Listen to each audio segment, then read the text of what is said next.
Hello and good evening. Welcome to the No Exit Experience, where everyone gets a chance to talk and no one's excluded, with the exception of those who trample on the speech of others. It is a show where all topics are welcome and no one is censored for giving their honest views on those topics. If you can handle that, then hop on the bus. You're in for a wild ride.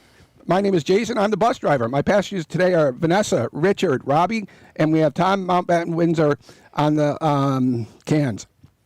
Okay, so we're going to jump right into it. Robbie, I'm going to give you the first one because how are the puppets going? And then tell the people about it. And oh, they're pretty funny if you ask me. I mean, I'm starting to enjoy it. It's on some Thursday nights and that. It's Tony Provolone that brings in his puppets that are, that help his autistic son.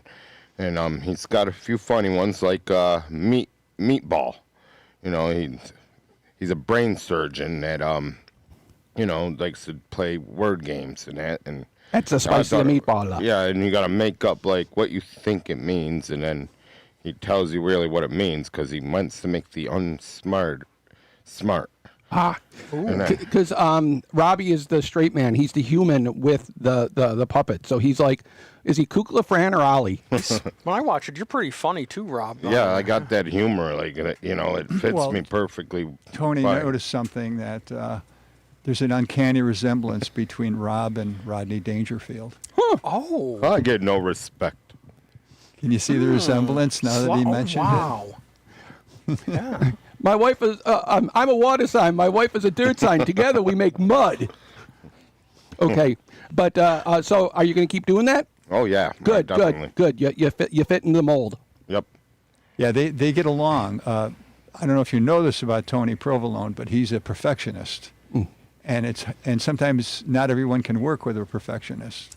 Mm-hmm. But Rob has no problem. Yeah, that's why me and Rob get along too. Yep. Okay. We have one trailing Vanessa topic, the Somali flag. That's all you got. That's a good one. Yeah. Remember on the American holiday, the 1st of July, that big holiday that Americans celebrate, the 1st of July? Wasn't that a Canada? That's Canada Day. Yeah. Well, a bunch of the yahoos here in Buffalo, but the Trump patriots got all upset because the Somalis petitioned City Hall to fly their flag for a week or two on the random flagpole, and you can do that. Anyone can have their flag. You just ask City Hall to do it, and they'll do it. So they were getting all bent out of shape because it was hoisted on July 1st. Then some guy from Kenmore stole it, and then all over the Facebook comments, they're saying, buy that man a beer. He's a patriot, and like no flags but the American flag. But this is a thing. There's always a different flag on this bonus flagpole. And then a couple weeks later, they put the Puerto Rican flag up, but they were okay with that because they said that's a United States territory, and Puerto Rico is very Trumpish right now, actually. So, and then they squawked again when the Burmese people a couple weeks ago put their flag up, but it's just a rotating flagpole where different people fly different flags. So like, it was because they were Somali and that they threw a fit. What's the name of Burma now? Myanmar? Myanmar, yeah. Myanmar. Yeah, I was thinking Kampuchea, but that's Cambodia. Yeah, that's Cambodia. And so Myanmar, it's this country where Aung San Suu Kyi is I think she's the president of the country. Is that right? I'm not sure. Mm-hmm. So in the studio here for the last Peace Center show, living in Buffalo is the vice president to Aung San Suu Kyi, who fled the country when she got the post. Oh, wow. Came to Canada, and then he moved to Buffalo. So now he's an activist in Buffalo. Oh, when I was in Grenada, there was one of the members of the president's cabinet, because Dr. Keith Mitchell was the prime minister. He has a PhD in mathematics. I mean, these people are all trained. And this guy, the one guy I was talking to, who I forgot, was he agriculture? But I said, when did you drive truck in New York? He said, which time? So he was in New York City, driving a truck to make money so he could bring it back because Grenada is very poor. So this person, this ex-vice president of Myanmar, what a conversationalist this guy is. Was he in the studio with you? He was sitting right where Jason's sitting. Oh, wow. And he can talk about anything, and it's interesting. you could see how he became vice president. I mean, Yes. he's really something. And I said to him, how come you don't have your own podcast? He says, I just keep getting asked time after time after time to go to groups and speak. He's so much in demand. Because I can talk about anything, but I'm not that interesting. So, Richard, what does he talk about? What are some things he talks about? He likes to talk in anecdotes, and he's got a way of telling a story where you're always on the edge. Like, Yeah. what's he going to say next? Oh, he's a good storyteller. Well, he's Very a good. raconteur. He's a raconteur, yes. Like Trump. Eloquent speaker. But I think why they kept the Puerto Rican flag up too. You don't forget the West Side is full of like That's Puerto true. Ricans. Oh so, yeah, sure. They probably kicked your know. ass. They saw you taking down the Puerto Rican flag. Let's bring the intelligence level down. They didn't recognize it as a Puerto Rican flag. They just thought it was Texas. it closely looks like the American flag, so it must be. Oh, because it has the one star and the red, white, and blue. Yeah. Maybe. I mean, these people, how many of them are even literate? Not many. You know, They don't even know how to spell MAGA. the maggots can. Well, you don't have to spell it to be able to do it. Somebody came up the stairs. Well, they were like, They did. How's that for a I don't know them comments. delayed? Ooh, buy that man a beer. They kept saying, buy that man a beer. Whoever stole the Somali flag, buy that man a beer. And that's where I came with my whole rant about, yeah, you buy him a real The horrible only beer. flag I'd be taking down is the Is that It's the a Puerto Rican Matana flag, Maybe. Puerto Tom? Rico. That's North Korea. Yeah, it's North Korea. Kim Jong-un and Kim Jong-il. Tom, you're giving us misinformation here. But at the same time, It's Buffalo Evening News staff. what nation has the AK-47 on its flag? Don't get. It's one of the African nations. Yes. Somali? No. We were just talking about that. That has the star. That's just a failed nation. It's in the south, on the east. It's got a French name. Oh, French name. Guyana? No, that's in South America. Cote d'Ivory. I don't Cote, know. Cote d'Ivoire is on the west. No, it's Okay. Mozambique. Ooh, Mozambique. Okay. Yeah, they have an AK-47 and a cross with the sickle. Ooh, Oh that- yeah, there it is. Ooh, that's gangster. Look at that. Yeah, that's an AK. Oh, So it's they- kind of long. That's a cool looking flag. So what makes the AK-47 so revered? Very simple pieces, easy to clean, and they were able to make it so many of them so quickly, even though it's not that accurate. Yeah, you know, and M4 will I'd like to add to that, they never jam. right and for automatic. That's incredible. Yeah. It was made by a person who was a tank driver, and he saw that the soldiers around him, their weapons were always jamming. And he said, I can make a better gun than this. And he went to his friend who's a machinist, and he said, let's work on this together. And they did, and they came up with that gun. Oh. I was just reading about that 2 weeks ago about Kalashnikov, and when the guy who created what became the M15. You know, when they met, they couldn't even speak the language. One was speaking Russian, the other speaking English, but they all understood each other because they were gun makers. Mm-hmm. And the AK. It was in National Geographic 40 years ago about the American space program versus the Soviet space program. And a Soviet guy said, "It's American program is like a fine lady's watch. You drop it and it breaks. Soviet space program is like a Mickey Mouse clock. You drop it, it stops. You shake it once and it Ooh. runs again." It's like a Timex. It takes a licking and keeps on ticking. Although the Soviets were also had the Venera that had that's Venus in Russian that landed on Venus, and it had a spring-loaded cap for the camera, and exactly where it landed was where their probe was supposed to go into the ground. So they probed the cap, not the ground, when they tried to drill into it. And since they had no way to move it, that made the whole thing a dud. There was another probe they lost when the spring-loaded camera didn't come off, and because the pressure on the surface of Mars is about 90 times Earth's pressure. Ooh, the gravity? Or Well, no, the pressure. There's a famous quote. It could be from that article that you just mentioned in National Geographic. The Americans spent over $2 million trying to develop a pen that would work in zero gravity, oh yeah. and the Soviets used a pencil. Yeah, Oh, that's great. yeah. That's wow. What does that say? Brilliant, simple solution. Newer isn't always better. That's true. All righty. So let's see. Oh, Richard, how about Mouse Utopia? That sounds intriguing. None of the people in this table have ever heard of the Mouse Utopia, have you? No. I don't think I have a utopia for a mouse. Well, Okay, let me tell you about the Mouse Utopia. I only know about Todd Rundgren's Utopia. Remember them? They were good. no, I know Shangri-La. Okay, so it's the year's 1968, and the name of the person at the National Institute of Mental Health was named John B. Calhoun, and he decided that he would do a test on mice. He would develop a mouse utopia. So he took a 9 by 9 foot enclosure, and he took 4 pairs of mice, and the enclosure was equipped with hundreds of little nesting apartments. All right, and it had abundant feeding stations. Didn't have just one; you go all over the place.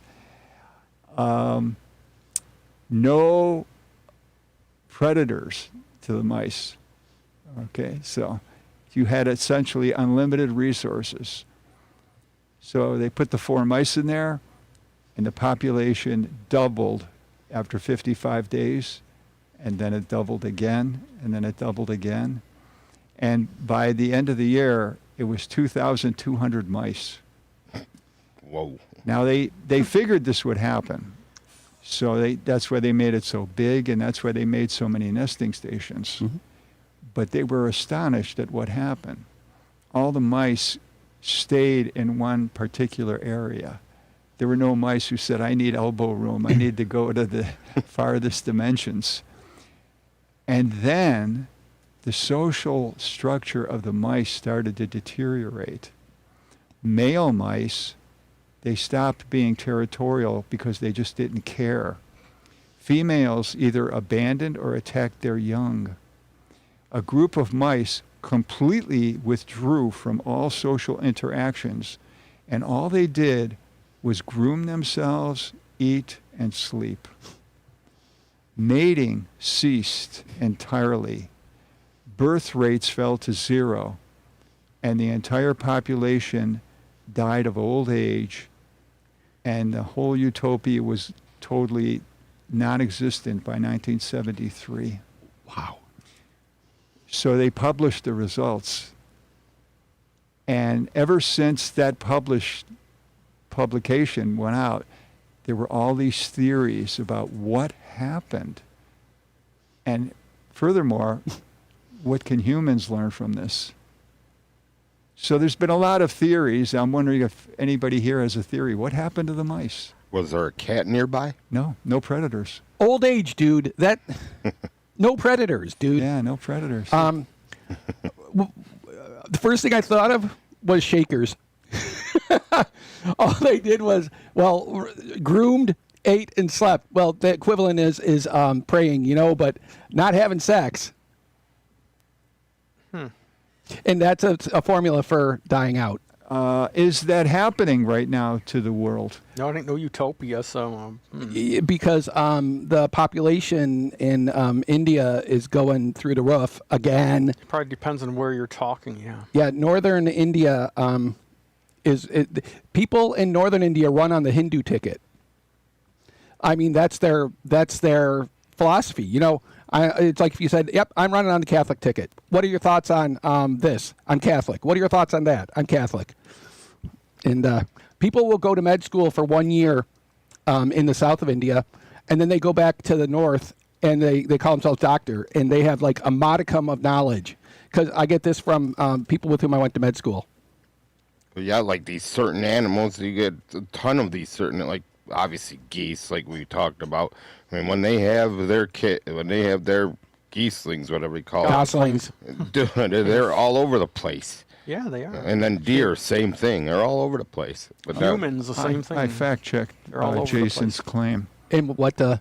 India's total population is increasing, but the rate of growth is slowing down significantly. So it's not going through the roof. But what does that mean, though? Like if you have 1.3 billion and you add 100 million on when it was 200 million the year before, that's what I'm wondering.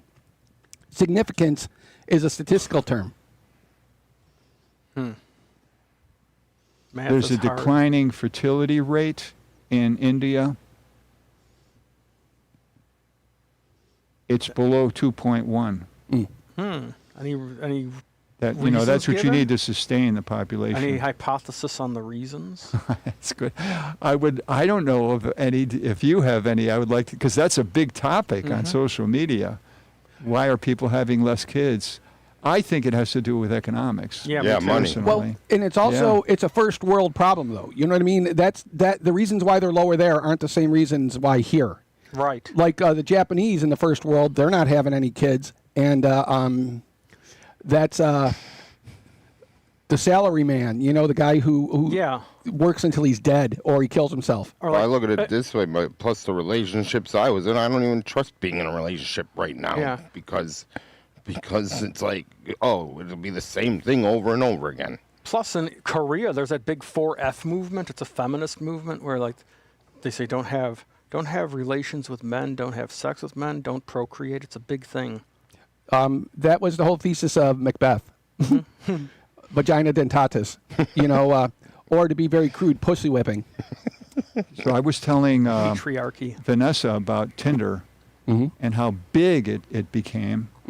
And then, because it started in 2012, and so many people, subscribed to it, that it took on a life of its own. And people started putting in their bios, I just need somebody to go to church with me. Or I just need somebody to take a walk in a park with. It stopped being a hookup site. Although that's still present. I can It's vouch still for that. present.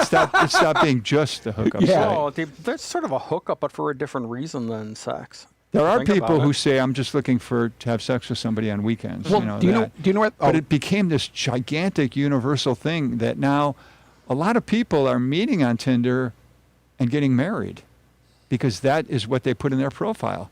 I'm looking for someone to start raising a family with. So when I said to Vanessa, when Vanessa said nobody wants to do anything with me Well, Sal anymore, Monaco does. Ooh. I said, put something on Tinder. You want somebody who will go like to the Erie County Fair with you, to the Asian Festival, et cetera, et cetera. And chances are, like you said, chances are you're going to find somebody. Well, I was reading about it a little bit back because Hinge is Tinder and Hinge are also owned by Match. You know, Match.com. That Oh, company owns them. But the preponderance of money that Tinder has, even though it's a smaller piece than Hinge, they make more money than Hinge. So that's the cash cow on Tinder. But I can't be on Hinge because I don't have 6 pictures of myself. Oh, you need 6 pictures? Yeah, you need at least 6 pictures of yourself. You want me to do a photo session with you? I'm not really. Oh, yeah. I only. You know So what I that know? means the reason you're not on a Hinge is you don't want to. Well, it's about what bugs me is when I see like several pictures and they're all taken all at the same time. You know, versus Right. ones that are representative. You know, Yeah. but if it's like I'm sitting here and then I'm sitting here Yeah, and then you're I'm right. here and these are 3 of my pictures. You know, versus being separate times in my life or my locales. So you don't have a bank of selfies that you like of yourself that you can go, like historic Well- bank of them and just pluck 6 of them? Well, I every That's a good way of putting it. every picture I have that's a selfie makes it look like it's a mug shot. Oh, boy. I look horrible. That's what you got to do, like, with like the K-pop God idol bless, thing. Tom. You hold the camera up like here and look up. That's the best angle is top down. I'm going to have my own photo. I Really want to be flattering. photoshopped with muscles. It might work. What are you, can Donald do that. Trump? You can do No, that. I didn't say Are you Donald Trump. Are you Hulk Fisto? Hogan mainly. Fisto or He-Man? There's apps. For your, He-Man. there's He-Man. apps for your phone that you can say, transform my photo into so and so. I'm He-Man, Master of the Universe. Interestingly, Tinder, if you get banned or you get shadow banned, you all right, Tom? Oh, you're going, okay. Well, that if you try to put the same picture up again, they can tell it's you even if you've been banned. But there's somebody a way around it is if you have AI redo your pictures, and then they can't tag them, you know, because they have very sophisticated models. What would be a reason for them to ban you? Selling things. Somebody see. reports you multiple times. Inappropriate stuff. You know that. There was one woman last night that said, "I'm drunk and I want to have sex." So I liked her, but I didn't hear from her. No, I'm seriously. That's what she. And she said, "I want to show my." And then she blanked out titties, but that's what she wanted. She wanted to send a picture of those. Shred and Reagan, they read things from Craigslist about a man, or like either it's females looking for a male, and they saw them at a grocery store or something. But they say some of the embarrassing stuff on there too. What Craigslist has? They like 10 years ago. They took away the personal part. Yeah, they did. Yeah, but they're still doing it. So like, Shred and Reagan still exist. What station are they on now? 97 Rock. Yeah. But I was telling people online about Shred and Reagan with OTF. Ohio, Texas, Florida. They just read a news story and you have to guess where it happened. But there's enough off-the-wall stupid stuff from Ohio, Texas, and Florida. My favorite is the Villages when they it's like a retirement community, and they do some nutty stuff on there. Well, Tennessee. They go to the retirement community? They're in Yeah. the Village is called a retirement committee, and they do some weird stuff at that. It's the biggest retirement community in the world. Where is this? It's in Florida. Florida. But I don't know if they have like 5,000 or I don't know how many the villages Oh, they have. make jokes about that. Yeah, Yeah. because Oh, so it's like a Okay. geezer utopia. 67-year-old getting No, and riding these in people are not geezerly. golf They're old, right? So it's a community, but you're not bedridden Elderly. in this community. No. You're okay. Oh, they're like older people that are functional. Yeah. What'd you say, Tom? Yeah. 55. And, Ooh, can't drive 55 like Sammy Hagar. Oh. The CDP has a population of 79,077. The census designated place spanning Sumter, Marion, and Lake counties in the U.S. state of Florida. And it's but there's a woman I know who does pain now, but she was an ER doc in Florida, but now she's moved into pain management. She said she had 105-year-old women that would come in because they broke their wrist playing tennis. So you just saying, Oh, so people are thriving in this community. yeah, absolutely. It's common to have over 100-year-old people that you swear they're 80. I mean, they don't look old. And, Vanessa thinks it's just all geezers. Well, she doesn't even know what she's talking about. And that reminds me of the bumper I heard on Canadian radio. I think I said it before. The guy said, Keith Richards outlasted Richard Simmons, so I'm going to stop doing cardio now. Yeah. Start smoking. I still Ooh. say Keith Richards is a robot. Robot? That's No, sloppy. more like a ghoul. The way he plays guitar is so sloppy, he's got to be a human. A robot would be more precise. No, not actually, because so? there was a robot that they programmed to play Guitar Hero, and it still made 4 errors. Oh. So, okay. Well, Like the animatronic band at the Showbiz Pizza Theater. Chuck E. Cheese. Yeah. Remember Yeah. Showbiz Pizza Theater? Or the bear yeah, playing the Showbiz banjo Pizza and Place. shit? Yeah, yeah. Showbiz Pizza Place. The Rocket Fire explosion. Yeah. Okay, but why is the Chuck E. Cheese pizza so bad? I mean, like, so you got to go out of your way to make it that bad. You know what I mean? Don't know. Maybe I think kids like bland stuff, and it's geared for kids. They also throw up and pee in the ball pit. So That's true. okay. That place is a nightmare. Alrighty. Let's see. I did not know that in 2006, Keith Richards fell down and he had to have brain surgery to remove the pressure on his skull. I wonder why he's still alive I now. didn't know that either. Find a fun fact about Bill Wyman now. He met his wife, his now ex-wife, when she was 13, Yeah, and that's had to a- wait till she was 18. That's a fun fact, yeah. Yeah, that's I the was- I was gross looking fact. for that one, yeah. And they've been together all this time? I think they broke up now. Couldn't get no satisfaction. Well, he was porking a 13-year-old, Robbie. Like Jerry Lee Lewis Yep. and That's Trump and his buddies, but they won't admit it. Shame, shame. Okay. Good song by the Magic Lanterns. Give me a number, 1 or 2. Does it have to be binary? Yes, just say 1 or 2. One of them. One of them. 2. Okay. So I have dead naming versus married naming.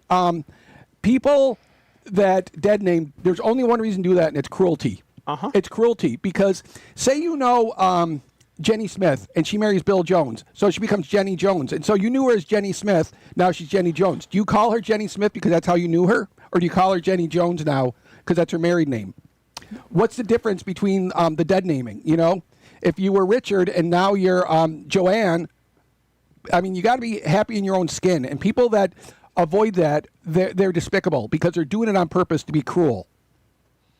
Yeah. Well, not necessarily. They could just have difficulty adjusting to this you new mean- rule. You mean they're forgetful? I know someone before. Like Nope, somebody wrote to me today, Uh-huh. and he said, I mean, well, it was Tony the truck driver, he's a remarkable writer. Oh my God. He said, you know, my whole life, it's as if I'm an actor. And every situation I'm put in, I'm told, well, this is what your character does, this is what your character says, etc. And he says, I do my best to try to be the character that people want me to be.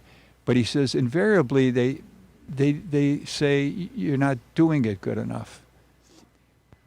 So I think that's has to do with your subject that you're talking about here. Somebody says, oh, listen, I have a different identity. Now you have to change your character's lines. And you have to change this line and this line and this line. And sometimes they just have trouble, like, how quickly am I supposed to learn all my lines and be the character you want me to be? But that sounds like some displacement, you know, that the line's written for me. And so that's like saying he's saying somebody else's, because, you know, you have to live your authentic self, not be what other people want, because no matter which way you stand in the middle of the room, somebody's looking at your butt. So you'll never please So everyone. that's the people who have trouble remembering other people's new names. How many chances do you get, though? But that's not everyone, Richard. That's maybe an example, but there's many different reasons of why people might do that, including Correct. to be a jerk. So, I mean, how do you know what the motivation is? Well, if you get one chance and then you keep doing it, Well, if you do it deliberately and you can tell it's deliberate, that's one thing. yeah, that's the cruelty. And interesting. But you admit that there are situations where people, they just forget. That's possible too, but that's less malicious. Maybe people have bad memories, or like they knew someone for a long time and they're used to that, and it comes back up. But like if they're doing it intentionally and they're cognizant of it, well, And that's, yeah, and that's wrong. simple people do that. Yeah. And do you, yeah, and is there something wrong with being simple or like, so Well, you what? can't change So- it, but that's I mean- you're looking for an excuse to. I'm showing you normalize. there's a huge diversity of human reasons. I don't think it's a huge diversity. All those are like one-off or very small. Versus the people that are doing it are doing it on purpose. You're not those ones that forget about it, whatever. That's vanishingly small. There's another issue too. There's big issues and small issues. All right? Now, remembering somebody's pronouns, is that a big issue or a small issue? You seem to think it's a big issue.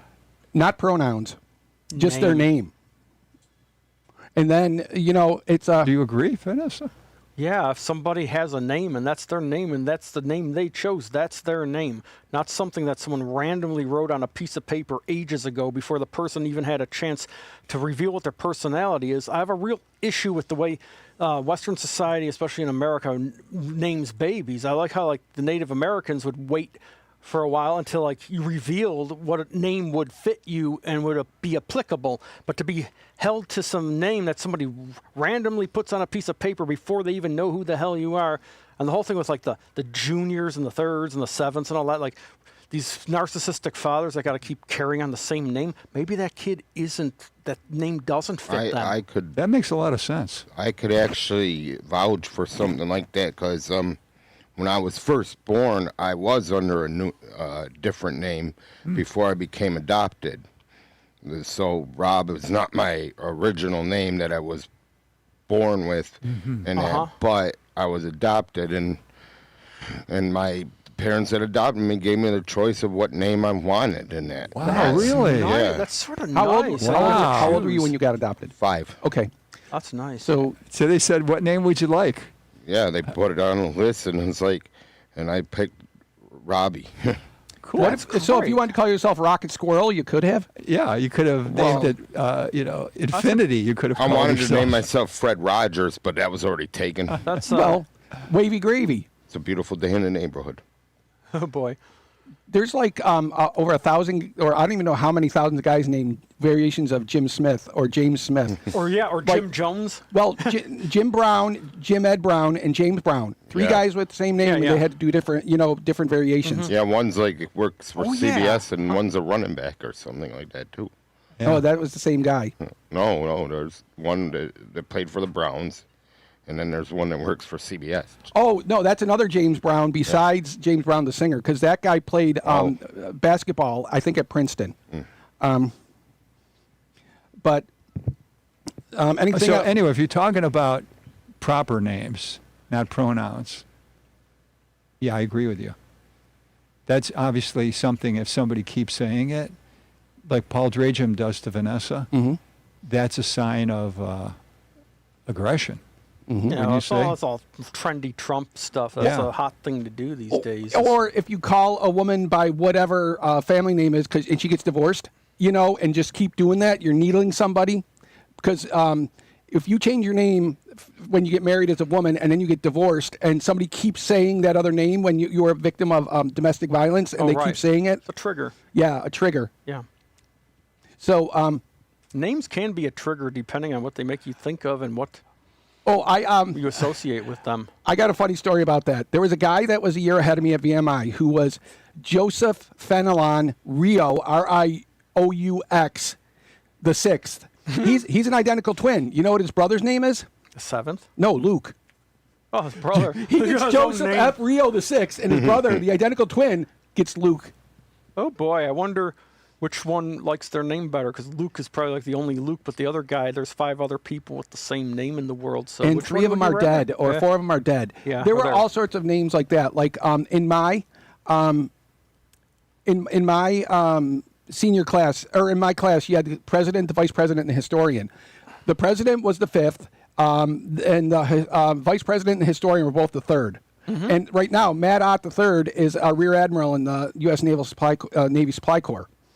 Mick, we are reading your comments. Yeah, we're looking at your comments, Mitt.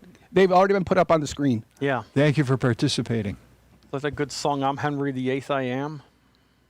Great show Hey, yesterday, by the Henry's. way. Now that song tells a story. It does. You know Second that, do you know verse, that same as song? the I've heard first. of it, but I haven't heard it recently. I am Henry VIII, I am Henry Well, VIII, I am. the woman he married I got married to the only widow next door. married people whose name was Henry, and now he's married to her, and he's the 8th husband. Yeah, she had 7 they all husbands. die? I don't know. Maybe she He doesn't poisoned say them. what happened to them. Maybe she poisoned them. Maybe she's one of them, those widows that like poison people. You know, that's a thing. No, it really isn't a thing. It is a thing. They made a movie about it. If it wasn't a thing, they wouldn't have made a movie about it. No, it was a play. during Victorian times. Yeah. Yeah. You couldn't get a yeah. divorce, and Yeah, back then, yeah. sometimes your You do know what husband. happened to the previous one. What happened to the previous one? He wasn't a passed Willie or a away. Sam. Oh. What happened But to she's a him? widow. Oh, married. I got married to the widow next door. At least So one of them at died. least you know The last of previous Oh, one. so the seventh one. implication is they all died. Or at least the 7th one died. Yeah. That's a good point, Tom. Very, very Thank good you, Thomas. semantics. I You're like on that. you're on the ball. Very good. I like talking about this name stuff. This is great. Did they get that song because they wrote it, or they just bought it from some? I'm not sure who the heck wrote that thing. Who Okay. did write Henry VIII, I Am? Did Peter Noon actually write it, or was it supplied to them by professional songwriters like Elvis Presley got his songs from professional songwriters, whereas Buddy Holly wrote his own? You know, you never know. Well, So you look. that was the thing about the Monkees, because instead of being a just a phony thing, they wrote some of their own music after. And Yeah, eventually, yeah, they did. Michael Nesmith is credited as being the creator of the video, the music video, and also, do you know? I'm going to quiz Robbie. Do you know what Michael Nesmith's mother invented? What's that? Liquid paper, whiteout. Oh, awesome. They bought it. They bought it from the songwriting duo from the Brill Building. Oh, Brill Building, yeah. Like the early Monkey songs were like Neil Diamond and Carole King. Fred Dolphin Murray King. and R.P. Weston. Oh, okay. That's a good comment, Mick. That's funny. Put that up, Tom. There we go. How long? Yeah, exactly. And they weren't the first to do it. It's from the 1910s. Really? It's a folk song. And it was, it was That's not like vaudeville beer song. or- Yeah, vaudeville song. Oh, that's great. So they Second just verse, revived a same as the vaudeville first. song. Well, Love Me Tender dates from the Civil War. So. Yeah. Oh, there we go. Mick had a friend whose name was Ben Gay. And of course, the answer, Ben Gay. How long? How long? How long's it Till been it gay? got till it got cold. What got cold? Ben Gay. The Ben Gay gets cold? Isn't it like Yeah, it icy gets hot and cold. Mentholatum. Simple. You gotta appeal Okay. to all segments of the audience. We probably got some simple viewers here too. Alrighty. So let's see. Oh, Robbie, do you one or two? Say one or two. One of them. One of them. Oh, 2. Okay. 6 months at Think Twice Radio. Yeah, remember when I started about 6 months ago? I was Here? you two were on I think February 7th looking for people, and I just decided to comment in. And ever since then, I've been enjoying every ride, getting to know you guys. This is a lot of fun because I've always had a dream about being a sports broadcaster or being on like TV, and finally got being able to see my talents in that, and it's just amazing to have fun and enjoy doing this. Mm-hmm. I look upon you as an example of somebody who knows what he wants and goes after it. Mm-hmm. Like taking the bus here. Yep. You're not going to let a simple thing like transportation get in your way. Yeah, I mean, I've always been independent majority of like my adult life. It's like I learned, hey, it's you gotta, if you want to do something, you gotta do it. Go for it. Yeah, Henry Ford used to say, if there's something that you want to do, and you really want to do it, you'll find a way to do it. Mm-hmm. If there's something you don't want to do, and you really don't want to do it, you'll find an excuse. Mm-hmm. Like you going to a therapist. Why No, why don't you go to one? No, I said to Jason, he was telling me how, he was sad one night, and I said, have you thought about going to a therapist? And he said something like, what was your reason why you wouldn't go? No, not that I wouldn't go. I was trying to get a hold of my classmate who's the psychiatrist to get me into the resident clinic. And then I said, well, here's a list of all the therapists within walking distance in Hamburg. And I think he just didn't do it. No, I didn't do that because I went to a therapist about 35 years ago, and I was not impressed. I mean, he was demeaning and he was nasty, and I don't want to go somewhere where I might run into the people. I'd run into the therapist in the public. Which one? That one from 25 years ago? No, the ones that are in walking distance of my residence that you said. You sent me the list. So if you went to, say, get some ice cream and you saw your therapist, you wouldn't want that? No, I would not. You want to be recognized in public, right? Yeah, I don't want to see those Couldn't people. you just tell the therapist, if we see each other in public, let's pretend we don't know each That's what other? they're supposed to do. Right, but I just don't want to do that. In my psyche, that challenges me, so I don't want to do that. So is that an excuse? I would say so. In one form. Well, you have But see, self-sovereignty. you're not acknowledging that I have a legitimate concern there. I'm saying that if you really want to do something, you'll find a way to do it. Maybe and he if you doesn't really want to do don't, it. you'll find an excuse. And I see that as really true with a lot of people that I know. Well, you're the same way. Yeah, I'm sure it is. Mm-hmm. I'm sure it is that I will find an excuse if I really don't want to do something. Yeah, like Mick says, it makes it uncomfortable. I know, you're a pro at that. I've experienced that. Well, so we're going to. So, Richard, well, we got to get rid of this one. Wellness check during Knicks game. Oh, this is an interesting story because if you were the cops, what would you do? A woman is watching Game 6. I don't think we have. Well, we have a basketball fan here. Remember Game 6 when the Knicks were down by like 30-some points? Yep. And they came back and they won the game? Yep. So there's Knicks fans across the whole country. So this is happening in Los Angeles. And somebody is watching the game and they're going, oh my, oh my, oh my. And the woman next door thinks that, oh, my neighbor's having a health issue. She's probably having a heart attack. She calls the cops. Please check on my neighbor. She's shouting this. It sounds like she's grabbing her chest that she's going to. And so the cops go to her door and they knock on the door, but she's got the TV on so loud, plus the dog is barking, that she doesn't answer. And they think, yeah, she collapsed on the floor, so let's break it in. Well, as soon as they break the door in, the dog lunges at the cops. The cops kill the dog. Woman gets up from the TV. She says, what are you doing shooting my dog? Now, if you're the cop, what do you say? Like, how else could you have handled that? You could have tased it, or you could have taken the stick out. You know, you Yeah. could have bonked it. Yeah. But at the same time, unless they were military prior, they don't have the wherewithal to sacrifice their arm in order to put the arm around the back and break their neck, because you have to sacrifice your arm. Ooh. That's how the military stops an attacking dog.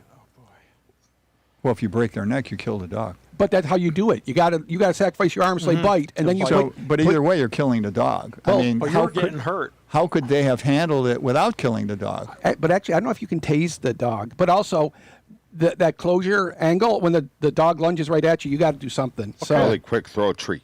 What kind of dog was it? Did they say what breed or what was no, it? they didn't. That's a factor that's important. Well, like it's a little Chihuahua jumping at you and you shoot it. That's crazy. But like That's right. No, big honestly, Rottweiler, like honestly, you giant wouldn't- head. You know? All right. honestly, you don't have time because you don't expect a dog to just lunge forward. And, no, You don't. Well, they did hear him barking, and Yeah. but they didn't expect the lunge. and they have to situational awareness. See, pepper spray. Oh, good. Yeah, That pepper would have been a spray. good thing. Although you have to remember, you have probably, what, a tenth of a second to pull the thing out? And, Right. Yeah. And Although, when you hear the barking, that's when you take out the pepper spray. You know, so Although, there is an argument to be made. well, I don't know. It depends on what their loadout is. You know, because Loadout, what does that mean? what they have on their belt. Ah, oh yeah, right. Like the bat utility belt. What things are on there? yeah. But I think without killing the dog, I think the nightstick would work. Try to like. No, have you a- hit it. You don't Yeah, put it that- out. Knock it out. Or yeah, that's what I You meant. could do that. You could But do you that. could do that too if the dog's like ready to bite. though. But even with That's interesting. I wonder if you did, if the dog would grab the stick, like, Well, yeah, that yeah. because now I don't think they use wood anymore. I think they're like a poly something or like a Kevlar, and they still use the T stick, you know, the baton, versus the extendable. Yeah, that's what Mick just said. They have batons. Yeah. So baton is different from a nightstick? Well, they call the baton the one that is, you know, the stick and it has the handle here, Yeah. so you can hold it like this. Yeah, yeah. That's just jargon. Mm-hmm. Or yeah, the snap baton is the one that extends. It has the 3 parts, but you snap it out and you hit somebody in the knee with it, and it really hurts. Oh boy. Hey, it happens. Sound like you're talking from experience. No, I've seen it. I've seen people get belted with it. But fortunately, because I can just imagine that if you want a fight to end immediately, kick somebody on the side of their knee. They crumple like a house of cards, and they ain't getting up. Okay. I mean, that's for self-defense Don't get too. any thoughts, Vanessa. For who you Okay. gonna do that to? So I'm going to bring up my last topic to say: non sequitur versus can you explain? People that say that's a non sequitur should, I think, if you say it's a non sequitur, I ask them, no, can you tell me how those connect, instead of writing it off as your interpretation that two subjects don't match up. Well, you could look at it that way. You could look at it when someone says to you that's a non sequitur. For example, what do you think of the war in Iran? And they say, did you know that LeBron James had a very high-scoring high school record? And You could say to them, well, I'm trying to talk about this, and you're talking about that. That's a non sequitur. Or you could say, like you just said, can you explain the connection? Mm-hmm. Which I think is more polite, I think it's intellectually more pure too. you know, more pure. You know, it's just because you can't see the relation doesn't mean it doesn't have a relation. That's what it implies. You're implying that you're smarter than the person you're talking to. Well, if you interpret the word non sequitur to mean I don't see the connection. It says it does not follow. That's what it means. Non sequitur. Yeah. Well, I mean, that's the literal translation. But when you say the word, you could be using the word to imply I don't understand the connection. Can you tell me what the connection is? Well, but usually it's used as a dismissal. That saying, "Oh, that's a non sequitur," and that's an end of the conversation. When someone uses a word, you can never be certain as to what the implication is. If it's said with, I mean, you might think you can, and you are a man who thinks their opinion is always certain and true, but that puts you at a disadvantage. because you think I can't think outside the box. No, because it's if you want to be, how would I say, in a better position to navigate through the world, think in terms of, that's what I think, I might be wrong. Rarely in error, never in doubt. That's what I've had drilled into my mind for my whole life. I think that puts you at a disadvantage. Oh. What do you think, Vanessa? You said, oh. I think some people, they're just right about things a lot, and that's just how it is, and they're really good at perception and perceiving and discernment. So, like, yeah, some people are really good at that. Good at what? Being Discern- right? Yeah, they just happen to be right a lot, and it's just a thing. And you can't tell them, oh, what if you're wrong? Because there are people who are rarely wrong. They exist. I would like to meet one of those people. You already have. Well, I know it's not you. Oh, yes, it is. I would say you're someone who thinks they're rarely wrong. Well, I don't. But when you said, like, I mean, you say things that to me are ridiculously wrong. Half of everything Nietzsche wrote was in the mental asylum. right, and he wrote no books after his health declined. I've never heard anyone who could read Nietzsche and understand most of it. It's like that quote about Hegel. So the fact that you never heard of anyone who could read Nietzsche and find it valuable means that he has no value in the history of philosophy? No, you're doing the black and white fallacy. No, I'm saying that's the conclusion I'm drawing from that. No, you're saying, oh, so it's here, so it must be here. You're saying no value anywhere. I'm asking you, is that a valid conclusion to draw from you saying I've never met anyone who who finds it easy to read? That's all. And like the Mensch versus Ubermensch, the man versus Superman. I know that was his idea. Yeah, and you don't understand it? No, what I'm saying is, if I had to read the book, it would be very dense, and I'd have trouble getting to that. Especially if that's a big jump from saying that it was unintelligible. No, if unintelligible means it can't be read or it can't be perceived. So if I can't understand it, it's unintelligible to me. And that's how you put yourself at the center of the universe. Because I can't understand it, nobody can understand it. But that's where you don't have the option of saying I might be wrong. Well, I might be, certainly, but it's about philosophy where there's no right or wrong answer. Yes, but there's probably true and probably not true. But you see, but if you studied philosophy, you would know that. Philosophy no longer is about true and not true. That is called a Boolean logic. Yeah, that went out in the 1900s. Mm-hmm. It's now about Bayesian logic. What is probably true? But also, you still cling to Freud, which actual mental health professionals don't. See, that's another thing. How do you know that? I just heard a lecture on YouTube about why Freud is not, why Freud is once again coming into fashion. That the talking cure works. But I didn't say that it didn't work. I said it took time, and you can't seem to come. But you didn't say it took time. Yes, I did. I said, what did the psychiatrist tell me? With the pill, what took 10 years now takes 10 weeks. That was what he said 30 years ago. You can do the talk time, but I don't have 10 years to sit on the couch. So because somebody once said to you, a pill is worth 10 years, that makes it true for everyone? For people that are in psychiatry, yes. They all have the same experience. There are those that only speak their opinion if they know for a fact that they are right and are able to do so without intentionally sounding cocky about it. I think there are people like that. Well, yeah, that they only say the things that they know, because if they're wrong, they stay silent. Well, I mean, they have arguments to back up what they're saying. Mm-hmm. Yeah. I just want to say that he always has isms, but we should call his ideas Jasonisms. But mine, they're not idiosyncratic. Jason, that's good. But they're not idiosyncratic, and they're not unique to me. Well, yeah, but I think they are. What?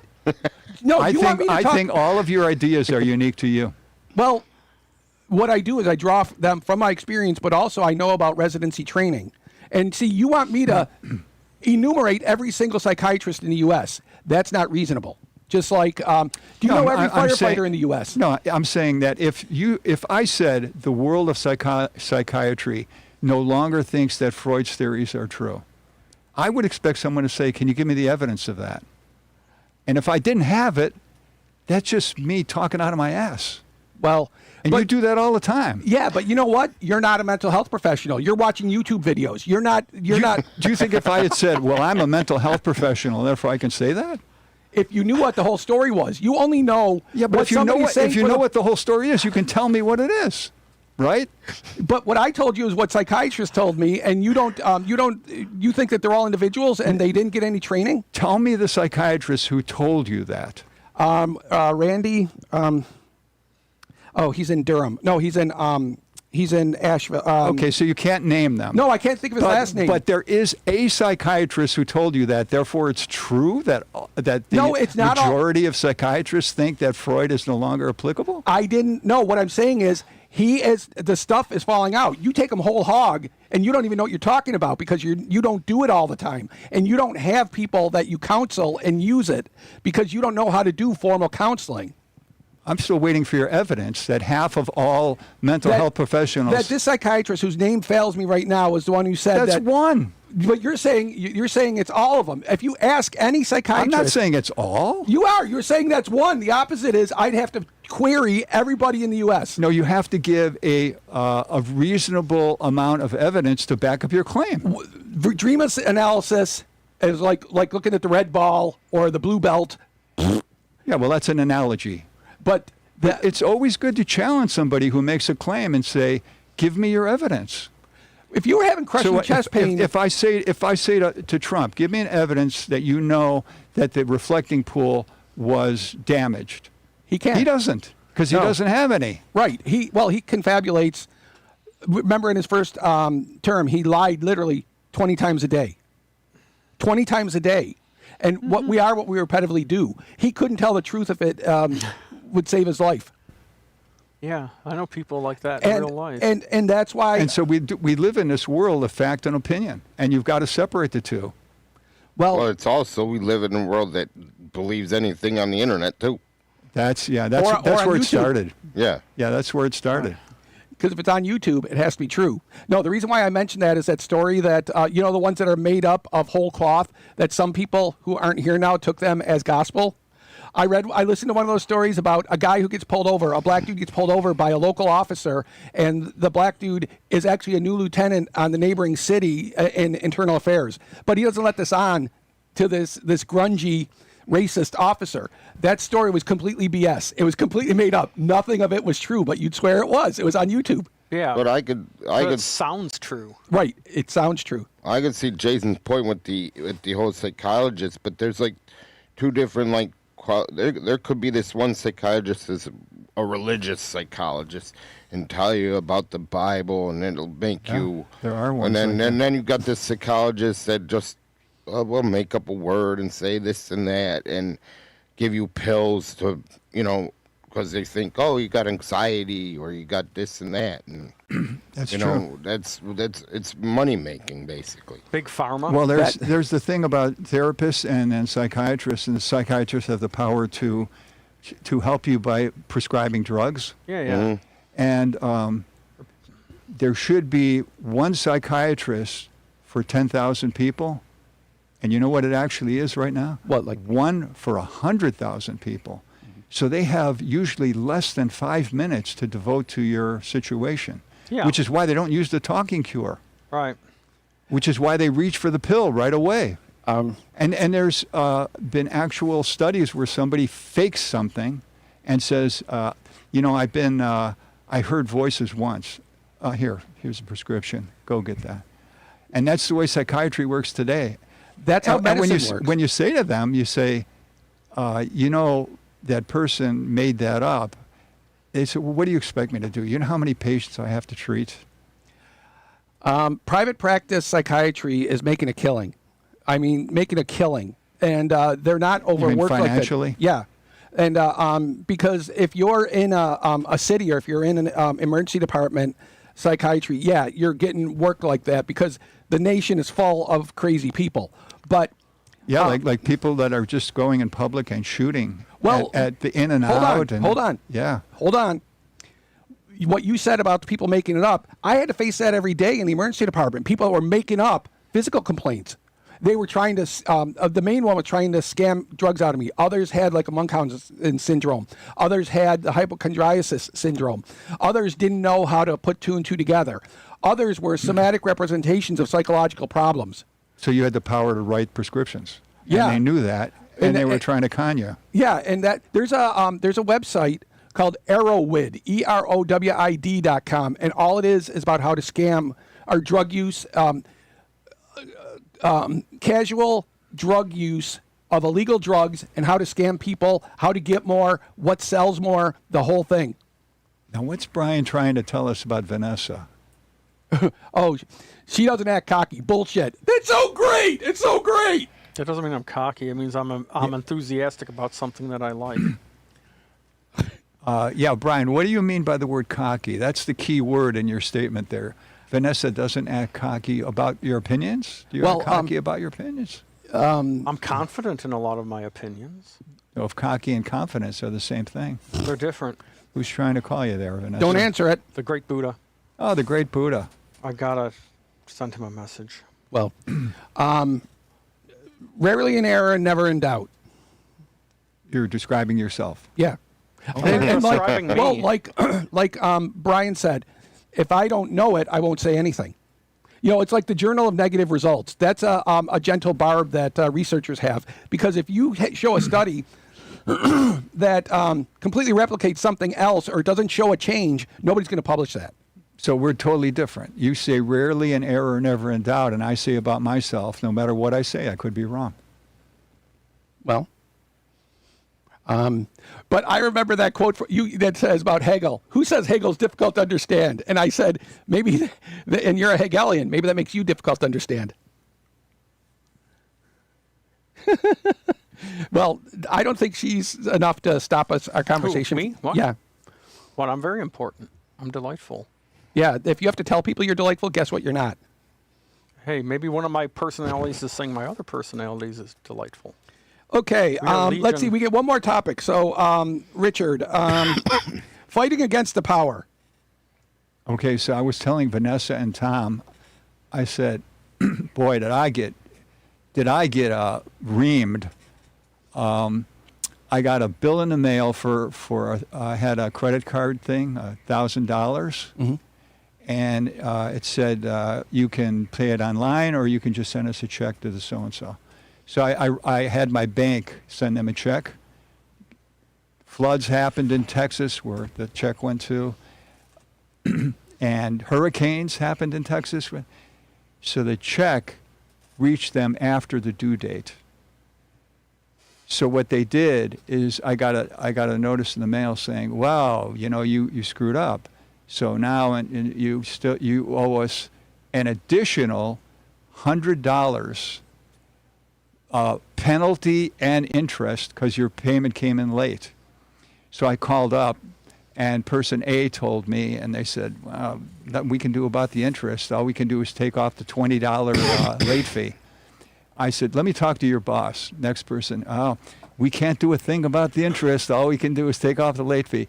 I said, "Let me talk to your boss." I kept going up, and then I met someone, and now I started saying, "Do you have the power to take off the interest?" And this person said, "Yes, I do."